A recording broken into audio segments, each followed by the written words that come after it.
तंत्र की आंतरिकता। आनंद वचनामृतम पंचम खंड। प्रायः यह देखा जाता है कि अपने पूर्वकृत पाप कर्मों के कारण लोग वर्तमान और भविष्य की तुलना में अपने अतीत की ओर अधिक चिंतन करते रहते हैं। लोग प्रायः विलाप करते रहते हैं, हे परमपिता, मैं पापी हूँ, कृपया मुझे इस दुर्दशा से उबारिए। इस प्रकार की सोच तंत्र की अंतरात्मा स्पिरिट के विपरीत है। यादृशी भावना यस्य सिद्धिर्भवति तादृशी। जो सतत इस प्रकार का चिंतन करता है कि मैं पापी हूँ, वह तत्परिणाम स्वरूप पापी बन जाता है, चाहे वह वास्तव में पापी हो या न हो। इस प्रकार के विचार किसी को भी रखना नहीं चाहिए, बल्कि विचार रखना यही उचित है कि मैं पापी था, किंतु अब मैं परम पुरुष की शरण में आ गया हूँ। अब मैं पापी नहीं रहा। मेरे लिए पापी होना अब संभव कैसे होगा? महाप्रभु ने कहा था, जब कोई परम पुरुष की शरण लेता है तो वह उसी क्षण सभी पापों से मुक्त हो जाता है। जो ही वह कीर्तन की प्रथम पंक्ति प्रारंभ करता है, वह परम पुरुष की ओर बढ़ना प्रारंभ कर देता है। अतः कोई भी कथित पापों का चिंतन करे ही क्यों? वे तो सड़क की धूल हैं जो पथ पर चलने से जूतों और वस्त्रों पर लग जाती है, किंतु इस धूल को आसानी से साफ किया जा सकता है। इस धूल को लेकर अनावश्यक चिंता क्यों करोगे? कोई भी ऐसा विचार मन में कभी पाले नहीं कि हे परम पुरुष, मैं पापी हूँ, बल्कि उसे तो सदा यही विचार रखना चाहिए कि मैं परम पुरुष की संतान हूँ। यदि धूल मेरे शरीर पर लग भी गई तो परम पुरुष मेरे पिता उसे साफ करके मुझे अपनी गोद में ले लेंगे। वास्तव में जीव और परम पुरुष के बीच पिता पुत्र का संबंध है। जब कोई बच्चा नाले में गिर जाता है तो अन्य लोग हंस सकते हैं, मजाक कर सकते हैं, उसे अपमानित भी कर सकते हैं, किंतु उस बच्चे का पिता ऐसा व्यवहार नहीं कर सकता है। वह दौड़ पड़ेगा, बच्चे को नाले से उठा लेगा और उसे भली भांति स्नान कराएगा। यही होगा एक पिता के रूप में उसका कर्तव्य। मनुष्यों को उनकी शरण लेना ही होगा।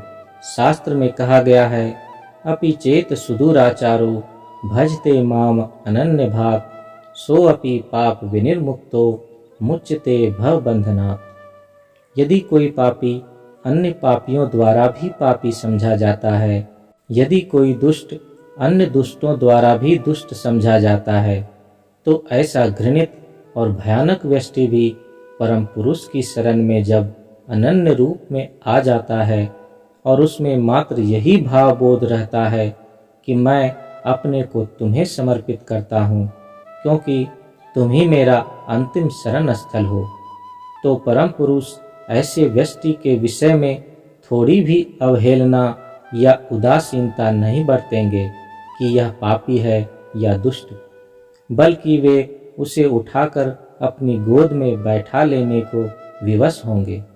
यही पिता और पुत्र का वास्तविक संबंध है।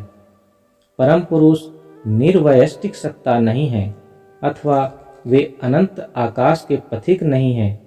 वे तुम्हारी वयष्टिक संपत्ति हैं, जो अपने अतीत, वर्तमान और भविष्य की चिंता किए बिना यह भाव रखते हैं कि मैं तुम्हारे शरणागत हूँ। उन्हें अवश्य ही परम पुरुष अपनी गोद में उठा लेंगे। परम पुरुष स्वयं अपने हाथों से उनके पापों के बंधनों को काट डालते हैं और साथ ही उनके उन समस्त बंधनों को भी जिनसे वे बंधे रहते हैं। मनुष्य अनेकानेक बंधनों जैसे सामाजिक, आर्थिक, मानसिक और आध्यात्मिक आदि आदि से जकड़ा रहता है। जीव वह सत्ता है जो अनेकानेक बंधनों में बंधा रहता है, और शिव वह सत्ता है जो सभी बंधनों से मुक्त है। यही जीव और शिव में मूल पार्थक्य है। परम पुरुष किसी को भी किसी भी बंधन से मुक्त कर सकते हैं और वे ऐसा करते भी हैं, जैसा शिव और कृष्ण के रूप में उन्होंने किया है। वे इस धराधाम में इसीलिए जन्म ग्रहण करते हैं कि वे मनुष्यों को इन बंधनों से मुक्त करें।